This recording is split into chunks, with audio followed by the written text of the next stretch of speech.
राजस्थान के इतिहास के पन्नों में अनेक प्रेम कथाओं का वर्णन मिलता है, लेकिन आज मैं आपको महेंद्र और मूमल की वो सच्ची कहानी सुनाने जा रहा हूँ जिसको सुनकर कई दिनों तक इस कहानी को आप भूल नहीं पाओगे। ये कहानी राजस्थान ही नहीं पूरे भारत में वर्णित प्रेम कहानियों में से सबसे अधिक प्रसिद्ध कहानी है। तो आप इस वीडियो में आखिर तक इस सच्ची कहानी में मेरे साथ बने रहिएगा और ये वो सच्ची कहानी है जो आपके शरीर में सिरहन पैदा कर सकती है। नमस्कार दोस्तों, मैं हनुमानगढ़ राजस्थान से राज सोनी और आप देख रहे हैं देखो राजस्थान। आप चैनल को अभी सब्सक्राइब करने के साथ कमेंट बॉक्स में अपनी गांव या शहर का नाम जरूर लिखते जाइएगा और इस सच्ची घटना को पूरा जरूर देखिएगा। इस कहानी की शुरुआत होती है राजस्थान के पश्चिमी क्षेत्र में बसे अमरकोट से, जो वर्तमान में पाकिस्तान में स्थित है। उस वक्त इस अमरकोट का शासक था राजकुमार महेंद्र, जो बड़ा ही पराक्रमी राजा होने के साथ दिखने में ऊंची लंबी कदकाठी का बड़ा ही सुंदर राजकुमार था, जिसके चेहरे पर सुंदरता का एक अलग ही तेज था। और इसी सुंदरता ने शायद इस कहानी को जन्म दिया,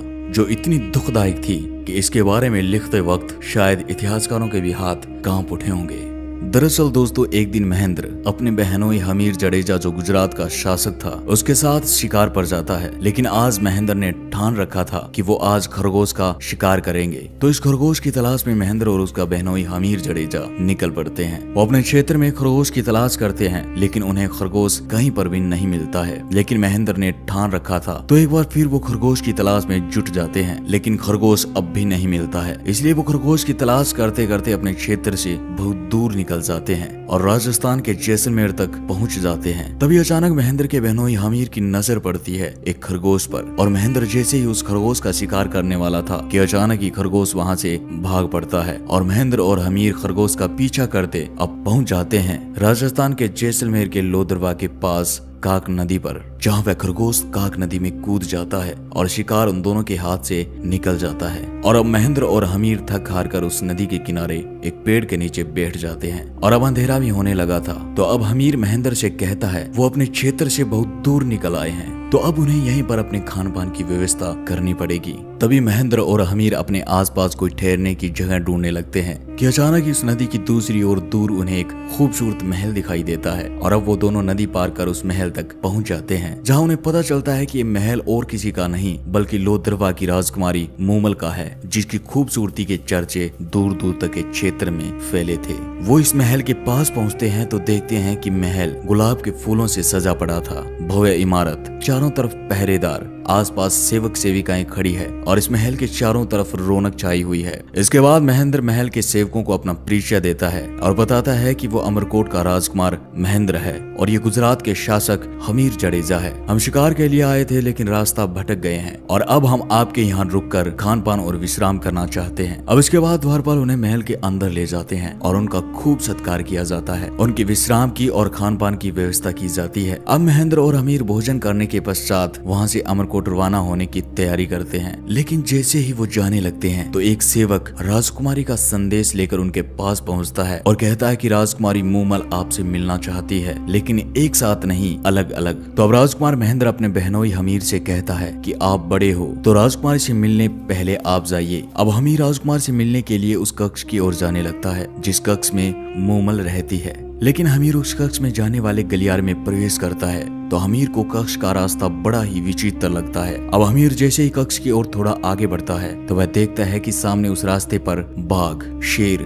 और मगरमच्छ जैसे अनेक खतरनाक जानवर थे। और ये देखते ही हमीर तुरंत ही वापस मुड़ जाता है और आकर महेंद्र को बताता है कि ये कैसी विचित्र महिला है जिसने अपने पहरेदार के रूप में खतरनाक जानवरों को रख रखा है। यह सुनते ही तुरंत महेंद्र कहता है कि मैं जाऊंगा उस राजकुमारी से मिलने जिसने अपनी सुरक्षा के लिए इन खतरनाक जानवरों को रखा हुआ है। और इतना कहकर महेंद्र हाथ में तलवार लिए राजकुमारी मूमल के कक्ष की ओर जाने लगता है। और वह जैसे ही कक्ष के पास पहुंचा तो सामने एक शेर को देखता है और अपनी तलवार से उस शेर की गर्दन धड़ से अलग कर देता है। और गर्दन अलग होते ही महेंद्र को पता चलता है कि ये सब असली नहीं बल्कि मोम के हैं, लेकिन देखने पर असली प्रतीत होते हैं। अब इसके बाद महेंद्र राजकुमारी मूमल के कक्ष तक पहुंच जाता है और वह जैसे ही कक्ष में प्रवेश करता है तो सामने का मंजर देखकर महेंद्र की नजरें ठहर जाती है। वह सामने देखता है कि एक सुंदर कन्या जिसकी आंखें हिरनी जैसी, जिसके बाल एड़ियों तक लंबे, जिसका चेहरा शरद रात्रि के पूर्णिमा के चांद जैसा, वह कन्या महेंद्र की प्रतीक्षा में उसके सामने खड़ी थी। और ये कन्या कोई साधारण कन्या नहीं, बल्कि लोदरवा की राजकुमारी मूमल थी, जिसकी सुंदरता का बखान दूर दूर तक के क्षेत्र में फैला हुआ था। लेकिन इस कहानी में इसके साथ जो होता है वो सुनकर आपके शरीर के रोंगटे खड़े होने के साथ साथ आपकी रूह भी कांप जाएगी। इसके बाद उस कक्ष में खड़े महेंद्र की नजरें मूमल से हट ही नहीं रही थी। वह उसे देखकर अभिभूत हो जाता है। मूमल इतनी आकर्षित थी कि महेंद्र मूमल पर कायल हो जाता है, और इधर मूमल भी इस ऊंचे कदकाठी के सुंदर नवयुवक को देखकर उससे आकर्षित हो जाती है, और पहली ही मुलाकात में दोनों को आपस में प्रेम हो जाता है। अब इसके बाद मूमल और महेंद्र बातें करने लगते हैं, और मूमल और महेंद्र बातों में इतना खो जाते हैं कि उन्हें पता ही नहीं चलता कि कब रात बीत गई। और अब अगली सुबह जब महेंद्र राजकुमारी मूमल से अमरकोट जाने की इजाजत मांगता है तो मूमल महेंद्र को रोकती है, और मूमल ने महेंद्र के सामने अपने विवाह का प्रस्ताव रख देती है। और इतना सुनते ही महेंद्र कहता है कि वह इस प्रस्ताव को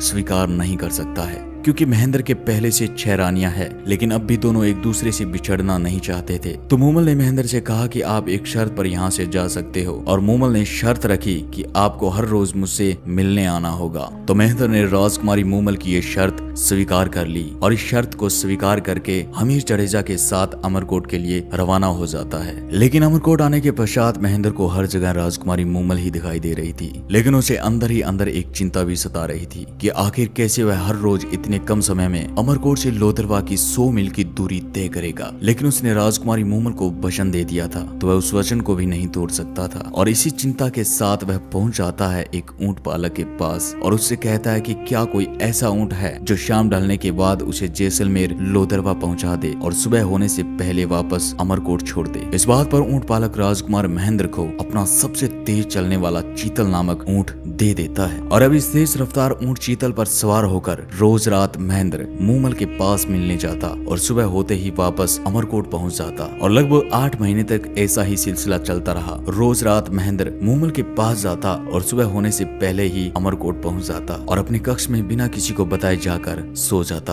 अब दोस्तों धीरे धीरे महेंद्र की सभी रानियों को शक होने लगता है। तो एक दिन सभी रानियां मिलकर सबसे छोटी रानी के पास जाती है, और महेंद्र के हर रात गायब होने का कारण पूछती है, क्योंकि महेंद्र पिछले 8 महीने से अपनी रानियों को समय नहीं दे पा रहा था, और इसी बात ने उन रानियों को शक पैदा कर दिया था। अब वो सभी रानियां जैसे ही छोटी रानी के पास पहुंचती है तो छोटी रानी कहती है कि उसे नहीं पता कि आखिर महेंद्र रात को जाता कहाँ है। वह हर रात गायब रहकर सुबह आकर अपने कक्ष में सो जाता है। तो अब इसी चिंता के साथ महेंद्र की सभी रानियां मिलकर अपनी सास के पास जाती है और उन्हें सारी घटना से अवगत करवाती है। तो महेंद्र की माँ छोटी रानी से पूछती है कि महेंद्र जब घर आता है तो कैसी हालत में होता है। तो छोटी रानी बताती है कि महेंद्र पूरी तरह भीगा होता है और सुबह जल्दी आकर कक्ष में सो जाता है। और इसी बात पर महेंद्र की माँ छोटी रानी को कहती है कि अब जब महेंद्र भीगा हुआ आए तो एक बार उसके बालों पर चिपका पानी मुझे लाकर दिखाई। और छोटी रानी वैसा ही करती है। वह महेंद्र के बालों से टपका पानी एक बर्तन में इकट्ठा कर अपनी सास को दिखाती है, और महेंद्र की माँ जैसे उस पानी को चखती है तो उसे पता चलता है कि ये पानी तो काक नदी का है। बस महेंद्र की माँ को सब समझ में आ जाता है कि उसका बेटा रोज रात उस क्षेत्र की सबसे खूबसूरत राजकुमारी मूमल के पास जाता है, जिसका महल काक नदी के किनारे है। और अब ये बात जब महेंद्र की रानियों को पता चलती है तो वो महेंद्र को मूमल से मिलने से रोकने के लिए एक तरकीब लड़ाती है, और वो उस ऊंट जिस पर अब तक राजकुमार महेंद्र जाता था उस ऊंट को जहर दे देती है, ताकि महेंद्र लोदरवा मूमल के पास न जा सके। अब अगले दिन जब महेंद्र चीतल के पास जाता है तो वह देखता है कि उसका ऊंट चीतल मरा पड़ा है, और ये देखकर महेंद्र चिंतित हो उठता है और वह सोच में पड़ जाता है कि अब वह मूमल के पास हर रोज कैसे जाएगा। और इसी चिंता के साथ एक बार फिर वह उसी ऊंट पालक के पास जाता है, और वह ऊंट पालक के पास जाकर चीतल जैसे ही ऊंट की मांग करता है जो उसे चीतल की भांति लोदरवा पहुंचा दे और उसी रात वापस उसे अमरकोट छोड़ दे। और ये सुनकर ऊंट पालक महेंद्र से चीतल जैसा ही ऊंट तो नहीं पर उसकी जैसी रफ्तार वाली ऊंटनी के बारे में बताता है, जो उसे उसी रफ्तार के साथ लोदरवा जैसलमेर पहुंचाकर एक ही रात में वापस अमरकोट ले आएगी। लेकिन ऊंट पालक ने महेंद्र से कहा कि आप इसे ले जाइएगा, लेकिन एक बात का ध्यान रखिएगा कि अगर गलती से भी इस पर वार कर दिया तो ये आपको रेगिस्तान में भटका सकती है। तो महेंद्र शर्त मानकर उस ऊंटनी को ले जाता है और उसी रात उस ऊंटनी पर सवार होकर अमरकोट से लोदरवा के लिए निकल पड़ता है। लेकिन दोस्तों रास्ते में महेंद्र मूमल से मिलने की जल्दबाजी में गलती से उस ऊंटनी पर चाबुक से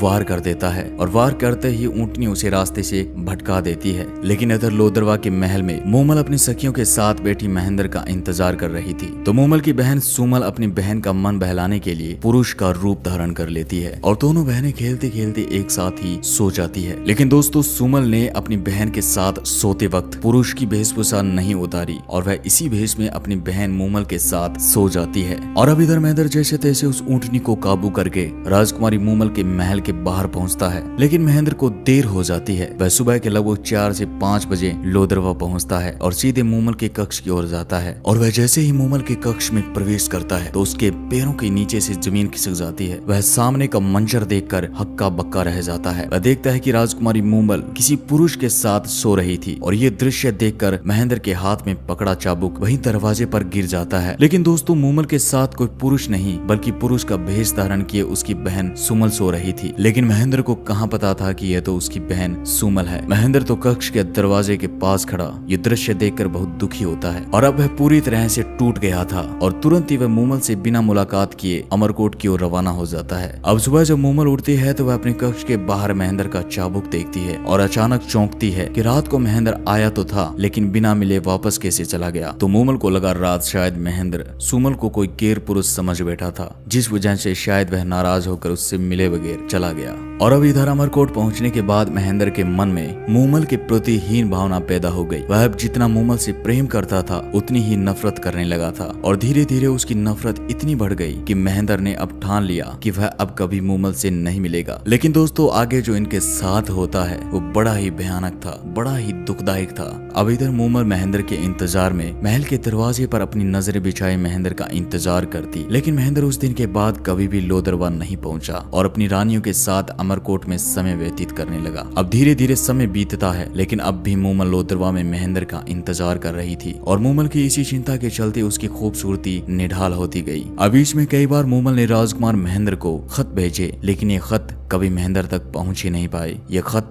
महेंद्र की रानियों तक ही सीमित हो गए। अब काफी समय बीतने के पश्चात राजकुमारी मूमल के सब्र की सीमा टूट जाती है और इसी के चलते राजकुमारी मूमल अपने कुछ सेवकों के साथ लोदरवा से अमरकोट की ओर प्रस्थान करती है महेंद्र से मिलने के लिए। और अब मूमल अमरकोट महेंद्र के महल के बाहर पहुंच जाती है और अपना पैगाम महेंद्र तक पहुंचाती है कि लोदरवा की राजकुमारी मूमल उनसे मिलने खुद आई है। महेंद्र तक ये पैगाम पहुंचता है लेकिन महेंद्र को अब भी मूमल से नाराजगी थी जिसके चलते महेंद्र पैगाम भिजवाता है कि महेंद्र का स्वास्थ्य खराब होने के कारण वह राजकुमारी मूमल से नहीं मिल सकता है। लेकिन मूमल को हर हाल में महेंद्र से मिलना था जिस कारण वह रात्रिकालीन विश्राम वहीं अमरकोट में करती है। और अगली सुबह मूमल फिर पैगाम भिजवाती है कि महेंद्र का स्वास्थ्य अब कैसा है, क्या वह अब मुझसे मिल सकते हैं। लेकिन एक बार फिर महेंद्र की तरफ से मना कर दिया जाता है। लेकिन मूमल कहाँ मानने वाली थी।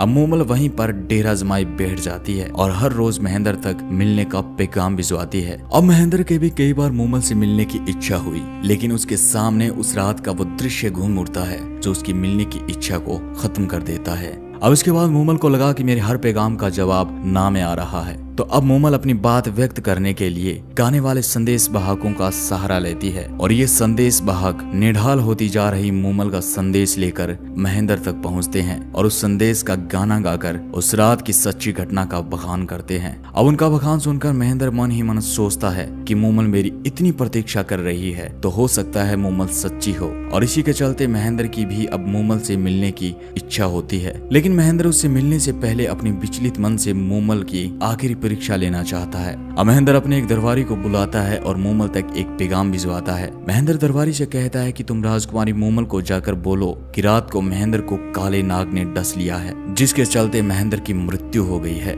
और अब अगली ही सुबह महेंद्र का दरबारी भागकर उस स्थान पर पहुंचता है जहां पर मूमल डेरा लगाए बैठी थी और दरबारी मूमल से रोते हुए कहता है कि बड़ी ही दुख भरी खबर है कि कल रात राजकुमार महेंद्र को काले नाग ने डस लिया है जिस कारण राजकुमार महेंद्र की मृत्यु हो गई। और जैसे ही ये शब्द राजकुमारी मूमल के कानों में पड़ते हैं वैसे ही लोदरवा की राजकुमारी मूमल जो अपनी खूबसूरती और हंसमुख स्वभाव के कारण पूरे क्षेत्र में प्रसिद्ध थी वह ये बात सुनते ही जमीन पर गिर जाती है। और राजकुमारी मूमल को ये खबर सुनकर इतना बड़ा धक्का लगता है कि राजकुमारी मूमल वहीं पर अपने प्राण त्याग देती है। और दोस्तों ये बड़ा ही दुखदायक था और वहाँ आसपास खड़े लोगों के आंखों में आंसू आ जाते हैं और इसके बाद जब महेंद्र तक ये खबर पहुंचती है कि राजकुमारी मूमल जो आपसे इतना प्रेम करती थी, उसको जब आपकी मौत की खबर लगी तो वहीं पर उसने अपने प्राण त्याग दिए। तो दोस्तों ये खबर सुनकर राजकुमार महेंद्र को भी सदमा लगता है कि उसकी एक परीक्षा के चलते उसको अपने प्राणों से भी ज्यादा चाहने वाली राजकुमारी मूमल ने अपने प्राण त्याग दिए। तो ये सोच कर राजकुमार महेंद्र भी मूमल के लिए पागल हो जाता है और पागल होने के कारण कुछ ही समय में राजकुमार महेंद्र भी मूमल की याद में अपने प्राण त्याग देता है। तो दोस्तों ये थी राजस्थान की वो सच्ची प्रेम कथा जिसको वर्णन करते वक्त शायद इतिहासकारों की भी आंखें नम हो गई होगी। और दोस्तों आज महेंद्र और मूमल की ये दुख भरी प्रेम कहानी जैसलमेर के लोदरवा के पास बने मूमल महल की दीवारें बयां करती है। तो दोस्तों मिलता हूँ एक नई कहानी के साथ, तब तक के लिए अपना ख्याल रखिएगा और अपने चैनल को अभी सब्सक्राइब करने के साथ कमेंट बॉक्स में अपने गांव या शहर का नाम लिखकर अपने विचार जरूर लिखिएगा। धन्यवाद।